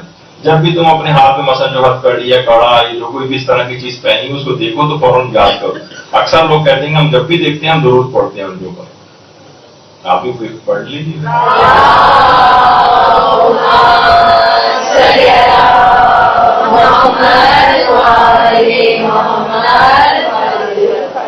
تو زبردستی لوگوں نے اگرچہ ان کو پہنائی تھی، لیکن اب ہم احتجاج کے طور پر بھی پہنتے ہیں. احتجاج کے طور پر پہنتے ہیں. آپ نے دیکھا ہوگا کہ جو لوگ بھی یہ پہنتے ہیں، مثلا اسکول جاتے ہیں، کالجز جاتے ہیں، اپنے جاب کی جگہوں پہ جاتے ہیں، ہر شخص پوچھتا ہے کہ کیوں پہنا ہوا ہے تم. غیر شیعہ بھی اس سے پوچھتے ہیں. اب آپ کے پاس بہت اچھا اور نادر اور نایاب موقع ہوتا ہے کہ آپ اہل بیت کے مظالم جو ان پر کیے گئے وہ بتائیں آپ مجھے، اور فوراً دماغ میں اس کے سوال اٹھے گا اچھا کس نے ان کو جو ہے شہید کیا، پورے حالات کیا تھے، اس کی طرف جائے گا تو اصل ظالموں تک پہنچ جائے گا. تو یہ جو چیزیں ہر وقت آپ کے پاس کچھ رسوم و رواج کے طور پر بہت کسی نے سوچ سمجھ کے چیزوں کا ایسا رائج کیا ہے کہ جس سے باطل ہمیشہ اشکار ہوتا رہے اور حق ہمیشہ ہر لحاظ سے ظاہر ہوتا رہے. مثلا اگر آپ رو بھی رہے ہوں گے یا دل کے اندر بھی غمگین ہوں گے تو دوسرے کو پتہ نہیں چلے گا کہ امام حسین پہ کیا ظلم ہوا، سوائے اس کے کوئی ایسی علامتیں وہ دیکھے کہ وہ آپ سے سوال کرے کہ یہ تم نے ایسا کیوں کیا ہوا اور ویسا کیوں. آپ کے رسومات عزاداری پہ ہر شخص بار بار سوال کرتا ہے کہ تم لوگ ایسا کیوں کرتے ہو. اب آپ کی یہ کمی ہے کہ آپ کے پاس دلائل نہیں ہوتے یا آپ نے اپنے آپ کو پریپیئر نہیں کیا ہوا اس کے لیے، ورنہ آپ اپنے پاس جیسے آپ کوئی کہے منہ پہ تماچے کیوں مارتے ہو، فوراً حضرت عائشہ کا اگر آپ پیش کرتے کتاب کا حوالے دیکھیں تو دوسرا بھی وہ ہو جائے گا کہ ہاں ان کے پاس کوئی دلیل موجود ہے. اب آپ یہ کہیں گے دوسرے کیونکہ اعتراض کر رہے ہیں تو لہٰذا مجھے اس کو بند کر دینا چاہیے. تو یہ آپ کی کمی ہے, آپ کا اپنا علمی طور پر آپ نے اپنے اندر ایک کمی کو برداشت کیا ہوا ہے, ورنہ اصلاً ایسی بات نہیں. اچھا, آپ لوگ یہ کہتے ہیں کہ بھائی اگر امام کو اپنے طور پر اس کا اختیار ہوتا تو کبھی بھی ان چیزوں کو نہیں پہنتے, آپ نے تو اختیاراً پہنی ہوئی, ظالموں نے ان کو زبردستی پہنائی تھی مثلا. تو ایسی بات نہیں. آئمہ کے خود کتنے اصحاب تھے, باقاعدہ وصیت کر کے گئے تھے کہ ہمیں انہی ہتھکڑیوں, بیڑیوں اور توق و سلاسل اور زنجیروں کے ساتھ دفن کیا جائے اور ہمارے جسم سے ان کو الگ نہ کیا جائے. حجر ابن عدی, حجر ابن عدی جن کا شام میں مقبرہ بھی ہے, اور کچھ ہی عرصے پہلے جب داعش وقت کا وہاں پر قبضہ تھا تو داعش والوں نے باقاعدہ ان کے روضے کو پورا ڈھا دیا تھا اور ساری جو زری ہے وہ توڑ پھوڑ دی تھی, اور باقاعدہ قبر کھود کر حجر ابن عدی کا جسم بھی وہاں سے نکال کر لے جانا چاہ رہے تھے. اور اس کے بعد ایک فیک ایک تصویر جو ہے وہ انٹرنیٹ پہ گردش کی کہ انہوں نے جو ہے مثلاً حضرت حجر ابن عدی کا جسم ظاہر ہو گیا تھا, لیکن وہ سب جھوٹی خبر تھی. اور یہ بھی تصویر جو جھوٹی پھیلائی گئی تھی. خود جو وہاں کے متولی ہیں ان کے روضے کے حجر ابن عدی کے, انہوں نے باقاعدہ یہ بات کہی کہ وہ لوگ مسلسل کھدائی کرتے رہے لیکن حضور کا جسم کہیں بھی نیچے سے ظاہر نہیں ہوا. تو اس کے بعد بہرحال وہ تمام ظالم افراد کے جنہوں نے قبر کی کھدائی کی تھی وہ سب کے سب واصل جہنم ہوئے اور باقاعدہ ان کی گردنیں کاٹ کے جو ہے وہ الگ کی گئے, اس دنیا کے اندر بھی اپنے اس انجام تک پہنچے. تو حجر ابن عدی کو جب حاکم شام نے زنجیریں پہنا کر دمشق بلوا کر قتل کیا تو حضور نے ایک وصیت کی. وصیت کیا تھی؟ حضور نے وصیت کی, باقاعدہ کنز العمال کے اندر بھی ہے, اسد الغابہ کے اندر بھی ہے, اہل سنت کی کتابوں کے اندر ہے کہ لا تطلقوا عنی حدیدا, دیکھو میری جو جتنے بھی ہتھکڑیاں, بیڑیاں, جو لوہا اور زنجیریں سب مجھے پہنائی گئی ہیں, ہرگز مجھ سے جدا نہ کرنا. ولا تغسلوا عنی دمان, اور میرے جسم سے خون کو بھی صاف نہ کرنا. میں اسی حالت میں جو ہے وہ حاکم شام معاویہ کے ساتھ ملاقات کروں گا اور باقاعدہ اس کے ساتھ جدال کروں گا کہ یعنی مجھے اس طریقے سے بے گناہ جو ہے وہ کیوں اس نے جو ہے قتل کیا ہے اور اتنا ظلم کیوں کیا ہے. تو کیوں منع کر رہے ہیں کہ بھائی یہ تو ظالم نے پہنائی ہے نا, آپ کو ظالم نے پہنائی ہے, پھر آپ کیوں کہہ رہے ہیں کہ میرے جسم سے لوہے کو جدا نہ کرنا اور میں حاکم شام سے اس طرح سے. تو یہ احتجاج کا ایک طریقہ ہے باقاعدہ احتجاج کا. آج کا مومن اگر یہ ہوتا تو یہ اعتراض کرتا ہے حضور جب آپ کو یہ وصیت کرنے کی کیا ضرورت تھی, تو ظالموں کی سنت تھی کہ وہ انہوں نے آپ کو پہنائی ہوئی تھی تو آپ اس کو پہنے رہنے پر مؤثر ہے. تو یہ کہا جائے گا کہ حضور نے احتجاج کیا, اور اسی احتجاج کو آج لوگ کڑا پہن کر, زنجیر پہن کر یا اس طرح سے کوئی بھی چیز پہن کر اس کو ظاہر کرتے ہیں, اپنا احتجاج جو ہے وہ ریکارڈ کرواتے ہیں. یعنی ایک طریقہ احتجاج ہے, طریقہ احتجاج. کیونکہ جب بھی کوئی شخص یہ پہنتا ہے تو فوراً اس کا یہ عمل غیروں کو مصائب امام حسین کی طرف متوجہ کرتا ہے. جیسے میں نے بھی کہا, اسکول, کالج, یونیورسٹی, جاب کی جگہ, ہر جگہ کوئی بھی دوست احباب آپ کا ہوگا, آپ سے سوال ضرور کرے گا کہ یہ تم نے ہاتھ میں کیوں پہنا ہوا ہے. اب آپ کے پاس بہت گولڈن چانس ہوتا ہے کہ اس کو اہل بیت کی مصائب بتائیں, اس کو تاریخ بتائیں, تاکہ اس کا دماغ کچھ سوچنے پر مجبور ہو, اور جن چیزوں کو اور ہستیوں کو اس نے اپنے نزدیک مقدس بنایا ہوا ہے اس میں کچھ دراڑ اس کی آ سکے. اور یہی وجہ ہے کہ پوری دنیا کے آپ ترکی کے اندر دیکھیں, ترکی کے اندر جو عورتیں ہیں, پچھلی دفعہ بھی آپ کو تصویر دکھائی تھی کہ وہ ہاتھوں میں زنجیریں پہنتی ہیں. آپ ان سے کہا جائے کہ بھائی یہ آپ کیوں پہن رہے ہیں, یہ تو بدعت ہے, اور یہ تو ظالموں نے ان کو پہنائی تھی تو زبردستی پہنائی تھی, تو آپ کیا ظالموں کی سنت زندہ کر رہے ہیں؟ تو آپ جا کر ان سے پوچھیے. تو وہ یہ کہتی کہ اس زمانے میں اہل حرم کے ساتھ جو مصائب ہوئے تھے اور ان کو زنجیریں پہنائی تھی, ہم اس کی یاد کے طور پر اس کو پہنتے. اور آج کتنے ہی زیادہ وہاں پر, یعنی پورا سوچیے کہ لاکھوں کا جو ہے وہ مجمع ہوتا ہے اور ہر عورت کے ہاتھ میں اس لحاظ سے زنجیر ہوتی. تو چوتھے امام کے لوگ جو کڑا پہنتے ہیں اور جو بیڑی پہنتے ہیں اور ہتھکڑی پہنتے ہیں, تو اس خاص واقعے کی طرف ان کا جو ہے وہ اشارہ ہوتا ہے. اور یہ سب چیزیں مثلا کبھی بھی کوئی شخص دیکھے گا کہ پنجہ لگا ہوا ہے, اس کے اوپر زنجیر بندھی ہوئی ہے, تو اس کے دماغ میں کیا آئے گا؟ ایک بچہ بھی وہ سوچے گا کہ یہ کیوں ہے یہ سب. یہ بہت اچھا موقع ہے کہ اس کے دماغ میں سوال پیدا ہو اور سوال کا پھر اس کو جواب دیا جائے. ہر دیکھنے والے کے دماغ میں سوال کا پیدا ہونا اور اس کا جواب دیا جانا یہ اس لحاظ سے ضروری ہے. تو یہ اس تمام مظالم کو آپ بتا سکتے ہیں ان چیزوں کے بہانے، ان چیزوں کے ذریعے کہ یہ سب چیزیں کیا ہیں. اور آج بھی کربلا اور نجف جو واک ہو رہی ہے اس میں کتنے ہی افراد ہاتھ پاؤں میں زنجیریں باندھ کر، کتنی تصویریں آپ انٹرنیٹ کے اوپر دیکھیں کہ اس ظلم کا اظہار کرتے ہوئے کہ خاندان اہل بیت پہ کیسے مظالم ہوں اس کا اظہار کرتے ہیں باقاعدہ. تو یہ سب چیزیں ایسی ہیں جس کو دیکھنا چاہیے. پھر اس کے بعد ایک اور تاریخ کے اندر ملتا ہے ایسا واقعہ کہ حسن مصنع کے بیٹے جو علی تھے، جن حسن مصنع کا عبد قاسم کے لحاظ سے تذکر آیا تھا اس دن، انہی کے بیٹے باقاعدہ مقاتل الطالبین کے اندر روایت بھی ملتی ہے کہ جب علی ابن حسن کو منصور نے تہخانے میں قید کیا تو انہوں نے بھی مرتے دم تک لوہے کی زنجیریں اتارنے سے منع کر دیا اور کہا تھا کہ ہرگز یہ ہتھکڑیاں جو بیڑیاں مجھے پہنائی گئی ہیں مجھے ہرگز نہ اتارنا، میں اسی حالت میں اللہ کے حضور پیش ہوں گا اور منصور سے جو ہے وہ میں پوچھوں گا کہ اس نے مجھے بے گناہ جو ہے چیزیں کیوں پہنائی تھی. تو یہ علی ابن حسن مصنع کی باقاعدہ وصیت. یہاں سے سوال کیا جائے علی ابن حسن مصنع یہ تو ظالموں نے آپ کو پہنائی تھی، پھر آپ اس کو پہننے پر اصرار کیوں کر رہے ہیں؟ تو وہ کہیں گے کہ میں احتجاج کے طور پر یہ بات کر رہا ہوں. تو کوئی احتجاج کی ان کی سیرت پر آج لوگ عمل کرتے ہیں اور احتجاجاً اس چیز کو پہنتے ہیں. اور زید شہید ان کے ایک بیٹے جن کا نام یحییٰ تھا، جوز جان، افغانستان میں باقاعدہ ان کا ایک مقبرہ ہے. عبد الرزاق المکرم نے ایک کتاب پوری لکھی ہے زید شہید پر، زید شہید کے حالات میں. اس میں انہوں نے لکھا ہے باقاعدہ کہ ان کی شہادت کے بعد ان کے لاشیں سے ہتھکڑیاں اور بیڑیاں کھول کر الگ کی گئی تھیں ان کی شہادت کے بعد. تو شیعہ مومنین کی پوری جماعت نے لوہار سے جا کر بات کی اور کہا کہ تم یہ ہتھکڑیاں، بیڑیاں اور زنجیریں ہمیں فروخت کر دو. اور اتنی زیادہ لوگوں کی رغبت تھی ان کی ہتھکڑیوں، بیڑیوں اور زنجیروں کو خریدنے میں کہ باقاعدہ پھر سمجھے ایک لحاظ سے معاذ اللہ اس کو کہنا نہیں چاہیے جس طرح آپشن ہوتا ہے، اور باقاعدہ 20,000 درہم ان کی ہتھکڑیوں اور بیڑیوں کی قیمت لگی تھی. لیکن صاحبان ایمان کی پوری جماعت نے یحییٰ کی ان ہتھکڑیوں اور بیڑیوں کو خریدا تھا اور بعد میں لوہار کے ذریعے ان کے چھوٹے چھوٹے پیس کروائے تھے اور مومنین نے اپنی انگوٹھیوں میں نگینے کے طور پر اس لوہے کو پہنا. یعنی تاریخ اسلام میں، شیعت کی تاریخ میں، مومنین میں شروع سے اس طرح کی رسمیں رائج رہی ہیں جس سے ہمیشہ ان کی شہادت کو منایا جاتا رہے. یحییٰ جس مظلومانہ طریقے سے شہید ہوئے لوگوں کو دکھانے کے لیے ہر وقت ہاتھ میں انگوٹھی رہے گی، ہر وقت ان کی یاد تازہ رہے گی. جو لوہا اس کے اندر پہنا، ہر شخص پوچھے گا کہ مثلا یہ تو عقیق ہوتا ہے، فیروزہ ہوتا ہے، اس کی جگہ لوہا کیوں لگا ہوا ہے؟ تو کہیں گے کہ یہ ان کی ہتھکڑی اور بیڑی ہے تاکہ ان کے اندر ایک تحرک بھی پیدا ہو.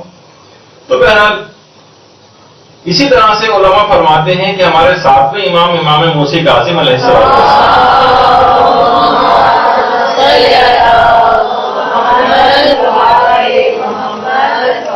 ان کی وصیت کے مطابق باقاعدہ مستدرک الوسائل میں شیخ حسین نوری نے باقاعدہ چیز لکھی ہے کہ امام کی وصیت کے مطابق انہیں زنجیروں اور بیڑیوں کے ساتھ ہی دفن کیا گیا. تو امام نے کیوں؟ مولا آپ کو تو ظالموں نے پہنائی تھی، زبردستی پہنائی تھی. تو امام کو پتا تھا کہ 14 سال بعد کچھ مومنین آئیں گے جو اس کے اوپر بھی اعتراض کریں گے.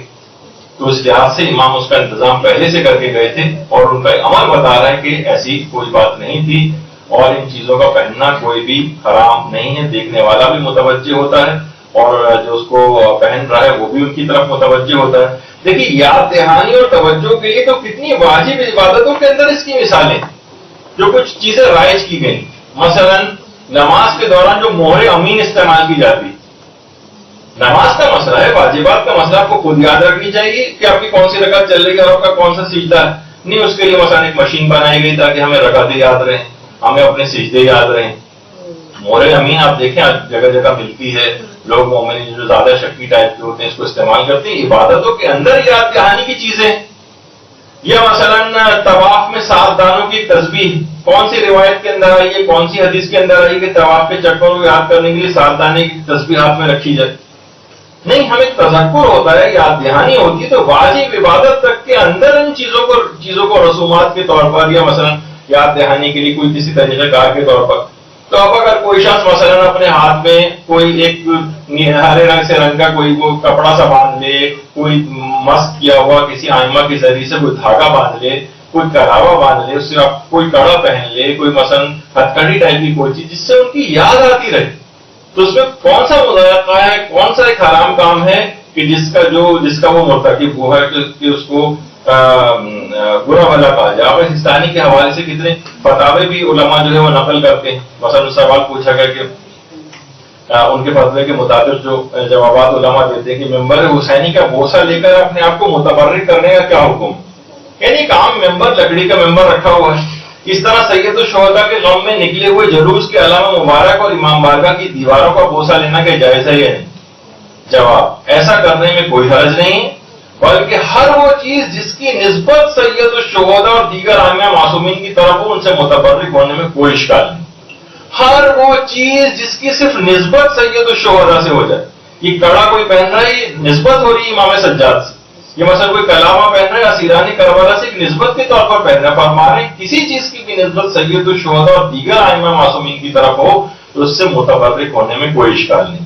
پھر دوسرا سوال پوچھا کہ بعض مومنین زیارت مقامات مقدسہ کے وقت معصومین کی ذریعے پر سبز کپڑا یا دھاگا باندھتے ہیں اور بعد میں اسے کھول کر تورک کی نیت سے اپنے ہاتھ یا گلے میں باندھ لیتے ہیں، کیا ایسا کرنا جائز ہے؟ جواب: ایسا کرنے میں کوئی حرج نہیں، باندھ سکتے ہیں. تو اس کو ایک ہندوؤں کی یادگار بنا دینا اور اس طرح سے کہنا یہ صحیح نہیں. اچھا، اب لوگ کہتے ہیں بھائی یہ تو آپ نے خود ہی سے کپڑا باندھ لیا ہے، خود ہی اس کو قرار دے دیا کہ یہ نسبت ہو گئی ہے. تو جی ہاں، اس سے نسبت ہو جاتی ہے. مثلا علم ایک کپڑا ہی تو ہے، آپ خود کپڑا لے کر آتے ہیں. بعض اوقات بہت سے علموں کو آپ مثلا رنگتے بھی ہیں اور اس کو پھر آپ نے ایک لکڑی کے اوپر لگا دیا، اس کے بعد اس کا خود بخود اس کے اندر ایک تقدس آ گیا. اب اس کا احترام لازم ہو گیا. مثلا نوجوانوں کے لحاظ سے کہوں، لڑکوں کے حوالے سے کہ مثلا ابھی شادی بھی نہیں ہوئی، صرف بات طے ہوئی ہے، منگیتر ہوئی، اور ان کے لیے ایک خود بخود ایک غیرت کا ایک احساس اس کے اندر پیدا ہو جاتا ہے. بھائی ابھی تو کوئی رشتہ بھی آپ کا قائم نہیں ہوا، صرف نسبت طے ہونے سے یہ فرق پڑ جاتا ہے. انسان کے جذبات الگ ہو جاتے ہیں، طریقہ کار الگ ہو جاتے ہیں. اسی طرح سے علماء اس کی مثال دیتے ہیں جیسے غلاف کعبہ. ایک سال غلاف کعبہ پچھلے سالوں میں پاکستان سے بھی تیار ہو کر گیا. اچھا، ابھی تو تیار ہو کر بھی نہیں گیا، صرف کپڑا مثلا خریدا گیا، لوگ زیارت کے لیے جانا شروع ہو گئے. کیوں؟ صرف خانہ کعبہ سے. ابھی تو خانہ کعبہ پر لگتا تو متبرک ہوتا ہے نا، ابھی تو لگا بھی نہیں ہے، صرف منسوخ ہوا ہے. ہو سکتا ہے حالات ایسے ہوں کہ حکومت سعودی عرب کانٹریکٹ کینسل کر دے اور کہتے ہیں ہم فلاں ملک سے بنوا لیں گے، ہم خود بنا لیں گے، آپ کا ہمیں یہ غلاف نہیں چاہیے. لیکن لوگ اس کی زیارت کو پھر بھی جاتے رہے. مثلا کیا کوئی شخص یہ کر سکتا تھا کہ مثلا جو خانہ کعبہ کا جو غلاف جو کہ لگا نہیں ابھی صرف پاکستان میں، یا مثلا اس کی جا کر کوئی توہین کرے معاذ اللہ؟ رفیق لوگ اگر کوئی کرنا چاہتا بھی معاذ اللہ تو فوراً اس کو روکا جاتا ہے، لوگ غصے کے اندر آ جاتے ہیں. حالانکہ ابھی تو صرف نسبت ایک ہوئی ہے اس سے، اور یہ کپڑا بھی ہم نے خود ہی خریدا ہے، کپڑا یہیں تیار کیا، ابھی تو خانہ کعبہ گیا بھی نہیں. ہاں، اس کے بعد جب خانہ کعبہ پر جاتا ہے اور خانہ کعبہ کے اوپر لگ جاتا ہے، اب لوگ اسی کا تبرک ہو جاتا ہے. باقاعدہ آج کل تو لوگ قینچیاں لے کے جانے لگے ہیں، وہ غلط ہے، حرام ہے. وہ باقاعدہ ٹکڑے کاٹ کاٹ کے لے کے آتے ہیں وہاں سے، اور جو کہ صحیح نہیں ہے، دھاگے کاٹ کے لے کر آنے لگے ہیں وہاں سے، حرام عمل. تو بہرحال اب ایک احترام آ گیا. اسی طریقے سے ہتھکڑی، بیڑی، کلاوا، اس طرح کی کوئی چیزیں، ان کا خود بخود ایک احترام آ گیا. مثلا اگر مثال دوں گا آپ کو کہ اگر کوئی شخص یا مثلا جیسے کہ حضرت عباس سے منسوب ایک مشق ہوتی، معاذ اللہ یہ خود ہم نے بنائی ہے، صرف ایک نسبت ہی تو تھی، اس کو اٹھا کے معاذ اللہ سما معاذ اللہ کوئی شخص نیچے توہین کے لحاظ سے نیچے پھینک دے، اس کو پٹا دے مثلا، تو ہر شخص، ہر شیعہ غصے میں آ جائے گا اور کہے گا کہ یہ آپ نے کیا توہین کی. حالانکہ وہ کہے گا بھائی توہین کیا، یہ کوئی حضرت عباس کی مشق تھوڑی ہے، یہ تو آپ نے خود ہی بنائی ہے، جا کے خرید کر لے کے آئے ہیں فلاں دکان سے، بس آپ نے خود سے ہی نسبت دے دی. جی ہاں، نسبت دینے سے متبرک ہو گئی، اور اتنی متبرک ہو گئی کوئی شخص کو اس کی ورنہ کوئی اور اس طرح کا کوئی برتن رکھا ہوتا کوئی نیچے پھینک دے کسی کی شکل کا مثلا، اور نسبت نہ دی گئی ہوتی تو پھر یہ مثلا کوئی ایک ایسی طور پر کہ بھئی یہ پہلے زمانے میں مشقیں ایسی ہوتی تھیں اور یہ مشق ہے اس کے بعد پھینک بھی دے تو کوئی پرواہ نہیں کرے گا، لیکن نسبت ہونے سے اتنی پرواہ کرنی پڑے گی اب. اچھا، اسی طرح سے علماء ایک بات اور، لوگ اس کے اوپر بھی اعتراض کرتے ہیں کہ ابھی کچھ ہی عرصے پہلے مثلا لوگ انٹرنیٹ پہ ڈالنا شروع ہو جاتے ہیں کہ بھئی دیکھیے زلجانہ جو ہے وہ مر گیا کسی، یہ تو خیر ایک زلجانہ کو باقاعدہ گولی ماری گئی تھی اس کی تصویر ہے جو لوگ لے کر جا رہے ہوتے ہیں، اور یہ جو تکفیری عناصر ہیں فرقہ واریت پھیلانے کے لحاظ سے. لیکن ایک تھا کہ واقعی جانور بھی جس طریقے سے مرتے ہیں تو لوگوں نے زمین کھود کے اس کو باقاعدہ اس طرح دفن کرتے ہیں، ایسا دفن کرتے وقت کی تصویر. البتہ ایک جگہوں پہ یہ تھا، کسی جگہ سننے میں آیا کہ نماز دفن دیا گیا اور نماز جنازہ پڑے گی، یہ سب خرافات، یہ حرام بھی ہے، یہ صرف مشروعیت صرف مومن کے لیے، یہ کوئی کرے گا تو اسے آپ روکیں گے. لیکن لوگوں نے دفن کرنے پہ بھی اعتراض کیجیے، بتائیے زلجانہ کو دفن کیا جا رہا ہے. بھائی اگر آپ دیکھیں تو یہ کل تک لوگ آپ کو ہنسیں گے، کیا پسند اگر آپ دفن نہیں کریں گے تو معاذ اللہ سما معاذ اللہ سے کہیں کوڑے کے ڈھیر پہ آپ پھینکیں گے جا کر، تاکہ پوری دنیا ہنسے آپ کے اوپر کہ دیکھیے کل تک تو اس کو چومتے تھے اور ہاتھ لگاتے تھے اور متبرک سمجھتے تھے اور آج اس کا یہ حال کیا ہوا. تو اور ویسے بھی تعفن پھیلتا ہے اور چیزیں ہوتی ہیں، تو باقاعدہ دفن کرنے کی حد تک وہ ہے. تو ان چیزوں کے اندر زلجانہ وغیرہ کے اندر بھی خود بخود نسبت کی وجہ سے ایک تقدس آ جاتا ہے. تو یہ تمام چیزوں کو لوگوں کو سوچنا چاہیے. اسی طرح سے جس طریقے سے ذریعے امام حسین علیہ السلام جو ہے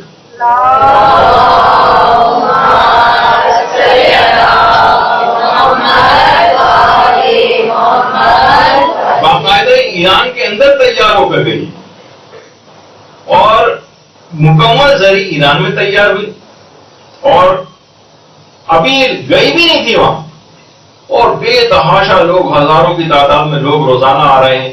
بلکہ یہاں سے علامہ طالب جوہری صاحب قبلہ بھی وہاں پر گئے، اس کی زیارت کی، اس کے اندر ان کو جانے کا وہ پرمیشن ملی. وہاں جا کر انہوں نے نماز بھی پڑھی، اور نماز پڑھنے کے علاوہ کہ میرا بھی اس میں کچھ ہاتھ ہو جائے، تھوڑا سا وہاں پر کچھ کام بھی کیا کہ اس ذریعے امام حسین میں میری بھی کوئی محنت اس کے اندر لگ جائے تھوڑا سا، تاکہ ایک ہاتھ انہوں نے اس کے اندر لگایا تبرک کے طور پر حاصل کرنے کے لیے اس سے. تو ابھی کیا ہے کہ یہ تو کیا اس کا اب احترام نہیں تھا اس وقت، یہ تو ابھی گئی بھی نہیں تھی وہاں پر. اور اس کے بعد پھر اس کو لوگ اس کی زیارت کو وہیں پر ایران میں اس کی زیارت کو آتے رہے ذریعے. اور اس کے بعد پھر جب اس کو باقاعدہ کنٹینرز کے اندر جو ہے وہ جہاز میں لے جایا جانے والا تھا تو اس کے ساتھ ساتھ بھی لوگ اسی طریقے سے ساتھ چل رہے تھے جیسے حقیقی ذریعہ کا جس طریقے سے ایک احترام ہوتا ہے. اور اس کے بعد وہی آج ذریعہ وہاں پر آپ دیکھتے ہیں امام حسین علیہ السلام ان کی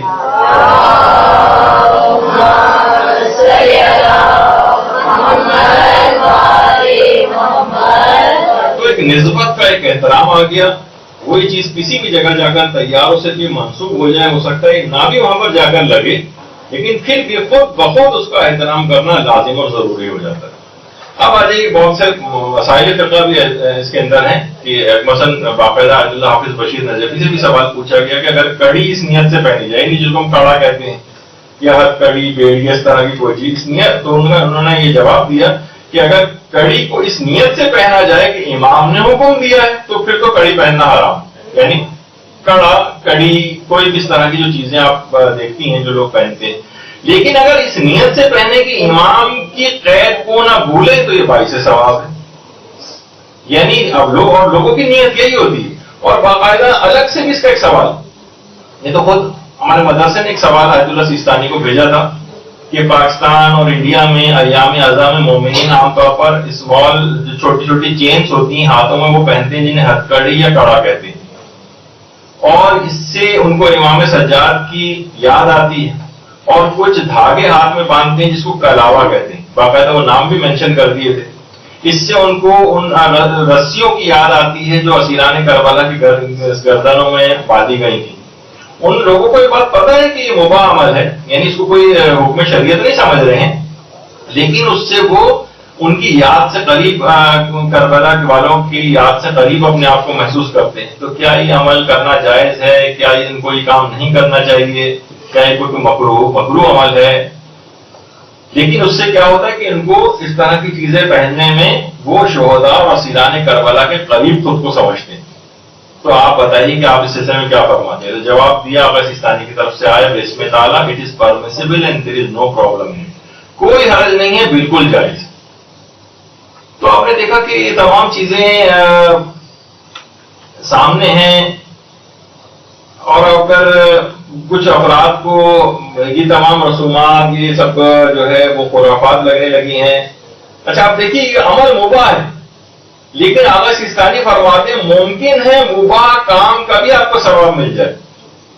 فرماتے کہ عمل کا ثواب انسان کی نیت اور قابلیت پر منحصر، ممکن ہے کہ عمل مباح بھی ثواب کا باعث بن جائے۔ مثلا آپ کتنا علماء اس کی مثال دیتے ہیں، پانی پینا مباح ہے نا، کوئی ثواب تو نہیں ملتا، لیکن آپ نیت یہ کر لیں کہ میں پانی اس وجہ سے پی رہی ہوں تاکہ میرے اندر توانائی آئے، پھر میں دین کے لیے کام کروں۔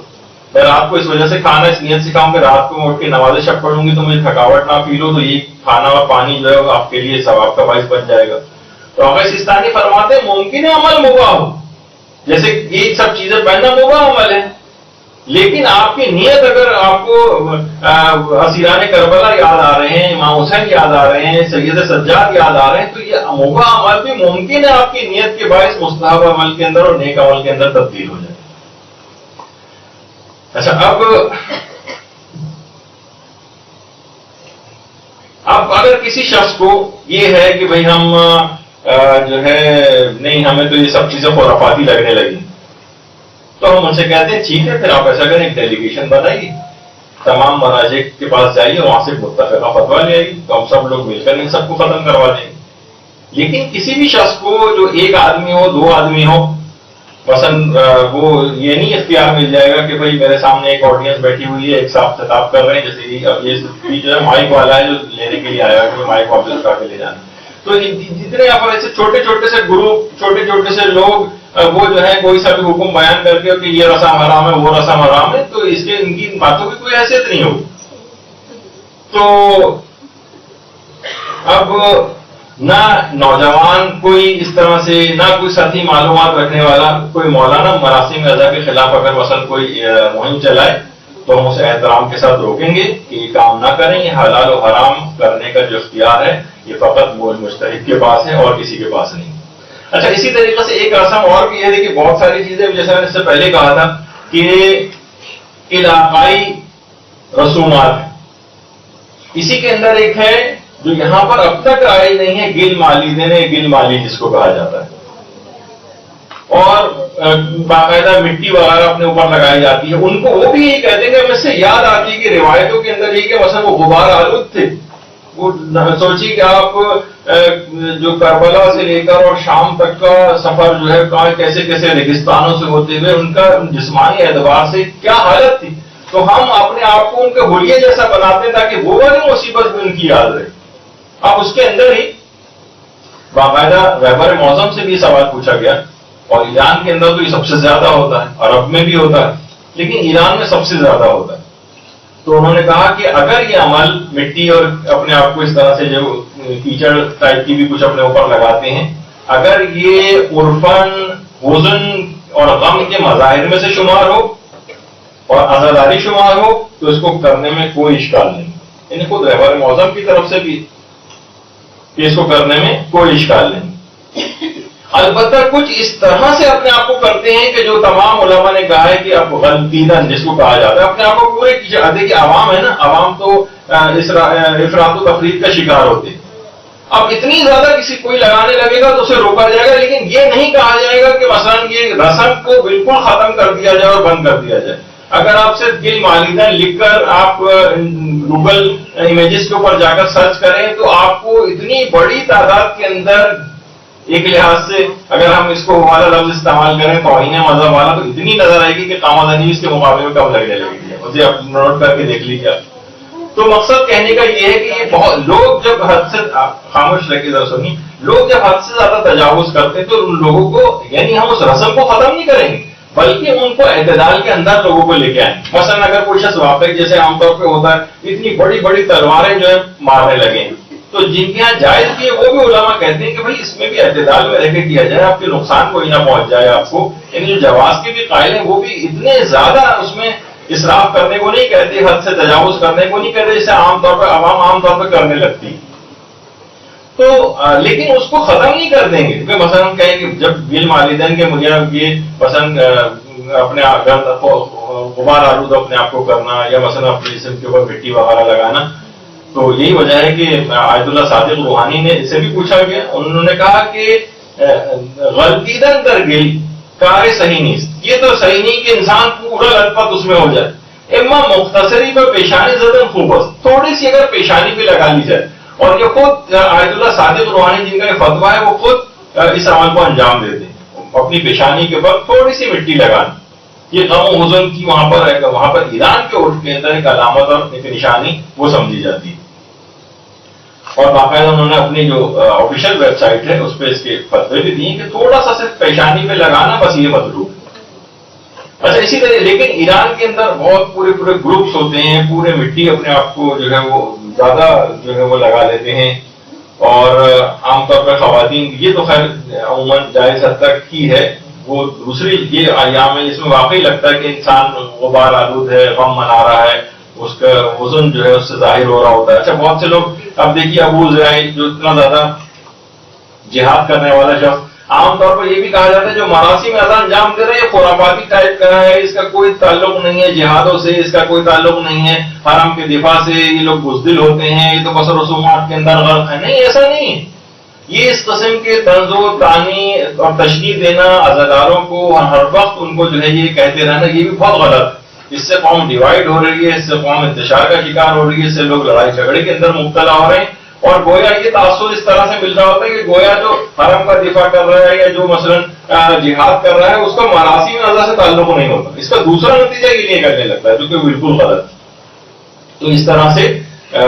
افراد ہیں، اور خواتین کے یہاں بھی ہوتا ہے کہ مثلا کچھ نہیں تو اپنے مثلا لباس کے اوپر اس طرح سے وہ ایک نشان غم کا جو ہے وہ بنا لیتے ہیں۔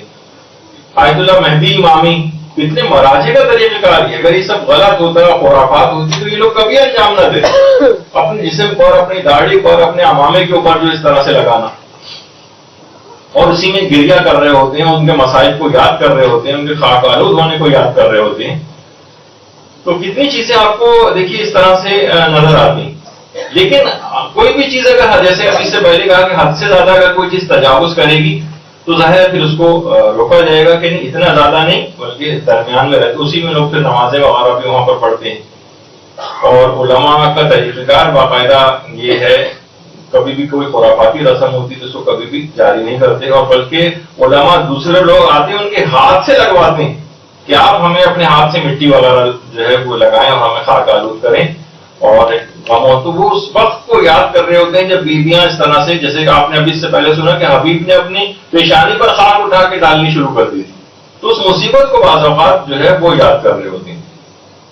اور آیت اللہ صافی گل پائگانی سے بھی سوال پوچھا گیا کہ لوگ اکثر خود کو خاک آلود کر کے ننگے پاؤں جو ہے وہ چلتے ہیں، تو انہوں نے کہا کہ اس میں کوئی حرج نہیں اور کرنے کی بالکل جو ہے وہ اجازت ہے، اور یہ اظہار حزن و غم جو ہے وہ شمار ہوتا ہے۔ اسی طریقے سے باقاعدہ آیت اللہ شبیری زنجانی سے بھی کہا گیا کہ جناب یہ اکثر لوگ کہتے ہیں کہ یہ توہین مذہب ہے اپنے آپ کو اس طرح سے خاک آلود کرنا، انہوں نے حیرانگی کا اظہار کیا توہین مذہب، کس نے کہا ہے کہ توہین مذہب؟ ہمارے کہہ رہے ہیں یہ روش مورد تائید فقہاء اعظام و علماء سلف بوداست، یہ تو فقہاء اور ہمارے علماء سلف جو ہیں ان سے یہ والی رسم جو ہے اس سے ان کی تائید ہوتی ہے، اور خود کو آگے فرما رہے ہیں کہ ہم نے سنا ہے کہ آیت اللہ بروجردی ایک دفعہ آنکھوں کے درد میں مبتلا ہوئے، تو ایک سال جب عزاداری ان کے یہاں ہوئی تو انہوں نے عزاداروں کے پاؤں کی جو مٹی ہے وہ اپنی آنکھوں میں لگائی، اور اس سے ان کی آنکھیں بالکل ٹھیک ہو گئیں، اور اس کے بعد وہ 90 سال کی عمر تک زندہ رہے آیت اللہ بروجردی، اور مطالعہ اور تحقیق میں آخری وقت تک انہوں نے کبھی اینک لگانے کی ضرورت ہی ان کو پیش نہیں ہے۔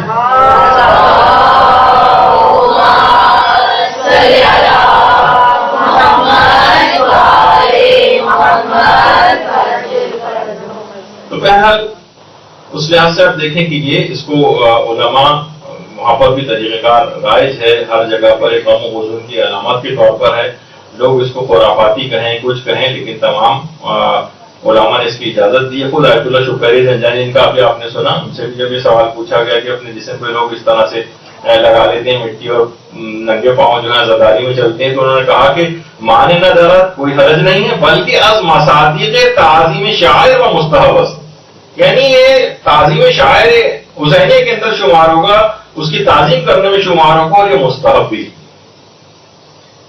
اور رہبر معظم نے بھی جو بھی تفصیلی اس پہ فتویٰ دیا ہے، تو انہوں نے کہا کہ اگر اس طور پہ اس کو لگایا جائے کہ اس کو عزادار شمار کیا جائے، اتنی سادہ طریقے سے اس حد تک لگانا کہ عرفاً وہ اس کا عزادار ہونے کی نشاندہی کرے تو کوئی حرج نہیں ہے. لیکن اگر انگشت نمائی کا سبب بن جائے اور توہین مذہب کا سبب بن جائے، جیسے آپ نے دیکھا کیچڑ میں پورا غلطہ ہو جائے وہ، تو یہ کوئی حزن و غم کے طور پر اس کو نہیں شمار کیا جائے گا، پھر جائز نہیں رہے گا. تو انسان جو ہے وہ اس طرح سے اپنے آپ کو رکھے. اسی طریقے سے دیکھیے علماء نے اس پہ بھی فتاوے دیے ہیں کہ جناب عزاداری امام حسین میں گریبان کو چاک کرنے کا جو ہے جو حکم ہے وہ کیا ہے، کوئی حرج نہیں ہے، گریبان بھی چاک ہو سکتا ہے. اس کے علاوہ چہرے پر گریبان چاک کرنا اور چہرے پر فراشی ڈالنا، آیت اللہ ہاشمی شاہرودی فرماتے جب مختلف علماء کے آپ کے سامنے پیش کر رہا ہوں کہ صرف چند لوگوں کے نہیں بلکہ تمام علماء کے فتاوے اس طرح سے کہا ہے بالکل جائز ہے، چہرے پر خراشیں تک جو ہے وہ ڈالی جا سکتی ہیں. اب کوئی لاکھ کہے کہ بھئی یہ تو توہین مذہب آپ کو ہو رہی ہے، سے نہیں. اور آیت اللہ حافظ بشیر بھی فرماتے ہیں کہ مجھے نجف میں رہتے ہوئے 50 سال ہو چکے ہیں، میرے ناقص خیال کے مطابق اہل بیت کی محبت جتنی پاک و ہند کے شیعوں میں بالخصوص برصغیر کے شیعوں میں پائی جاتی ہے، بالعموم اس محبت کا مظاہرہ اہل بیت کے مصائب و فضائل کا اہتمام دنیا کسی اور خطے میں اور کسی قوم میں نہیں پائی جاتی. یعنی آپ کو باقاعدہ افتخار ہے، بہت سے مراسمی کے ذریعے تو اپنے افتخار اپنا جو ہے وہ برقرار رکھا ہوا کہ آپ ایسے مراسم انجام دیتے ہیں کہ اس سے محبت اہل بیت کا اظہار ہوتا ہے.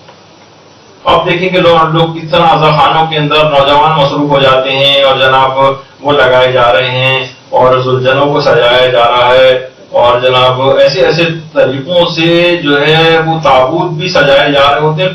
کسی بھی حالت آپ کہیں گے تو اسراف ہے، اتنا زیادہ پیسہ اس پہ خرچ کیوں کیا جا رہا ہے؟ نہیں، لوگوں کی وہی ایک اس سے بال اتر ایک بہت بڑا مفاد آپ کے سامنے، اس سے جو لوگ اٹیچ ہو رہے ہیں، مذہب کے قریب آ رہے ہیں، وہ ان رسومات کے ذریعے آ رہے ہیں.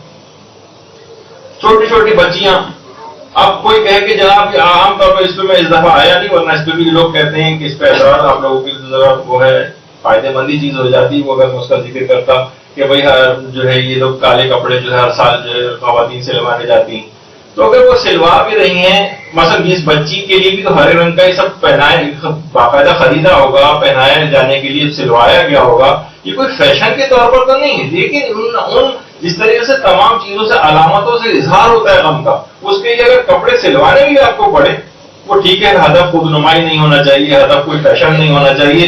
اور بہت مشکل ہے، میں سمجھتا ہوں کہ کوئی مومن یا مومنہ ایک فیشن کے طور پر کالے کپڑوں کو سلوائے اور غم کا اور امام حسین کا کوئی خیال اس کے دماغ میں نہ ہو، اپنی کسی نفسانی خواہش کے لیے کرے. نہیں، ایسا میں نہیں سمجھتا.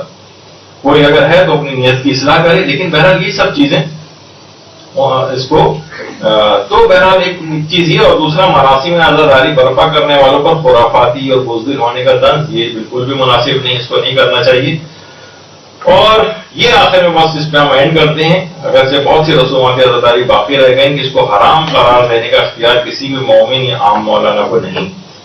یہ مرجع کا کام ہے، اور مرجع ہی اس کو اس سلسلے میں جو بھی اس سے ہٹے گا وہ فتنہ و فساد پھیلائے گا. اور امام خمینی نے فرمایا کہ اختلاف اور تفرقہ یہ شیطان کی طرف سے ہے اور اتحاد و وحدت رحمان کی طرف سے.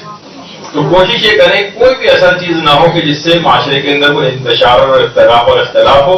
دین کے محافظ علماء کرام ہمارے اور جو مراجع اعظام ہیں، مجتہدین ہیں، وہ دین کے محافظ ہیں. کوئی بھی اگر ایسی بات ہوگی تو ان کی طرف سے صحیح طور پر حکم اس کا آئے گا، ہم اس کے مطابق عمل کریں گے. چھوٹے موٹے میرے جیسے کسی آدمی کو حق نہیں ہے کہ وہ جو ہے کسی رسم عزاداری کو حرام کرا دے. وصلی اللہ علی محمد وعلیہ وسلم.